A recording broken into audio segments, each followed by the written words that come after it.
Hello, কে? শিখা? হ্যাঁ রে, এই শোন, সুবিরাজ অ্যাপয়েন্টমেন্ট করেছে কাল বিকেলে ভিক্টোরিয়াতে দেখা করতে। হ্যাঁ হ্যাঁ, এই শোন, তুই কিন্তু সুরেশবাবুকে নিয়ে অতি অবশ্যই কাল দেখা করবি, হ্যাঁ? কেমন? আচ্ছা ঠিক আছে, বাই বাই।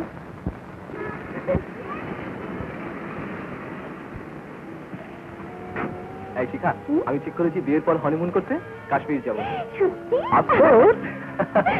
এরকম ভাবে বলো।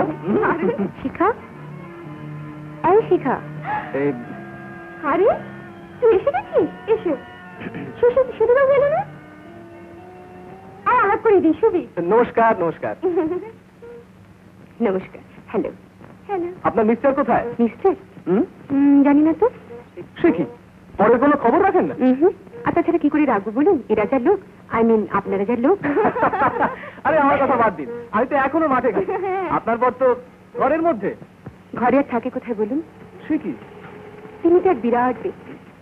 প্রথমে এসে আমার লাকিকে বস করে ফেললেন, তারপর কথায় কথায় জবাব দিতে লাগলেন। আর জানেন, সে এক মজার ব্যাপার, হান্টার দেখি হেসে ফেলেন। আর অমনি আপনি ফেসে গেলেন, তাই না? না না, একদম না। হ্যাঁ, এটা নিশ্চয়ই ঠিক কথা, নাহলে এত পাত্র ক্যান্সেল করে তুই সুরেশবাবুকে বিয়ে করিস? তুইও নিশ্চয়ই মুখ হয়েছিলি। নারী শিখা, আসলে কি জানিস, আমি ওর অহংকারটা একেবারে ভেঙে দিতে চেয়েছিলাম, কিন্তু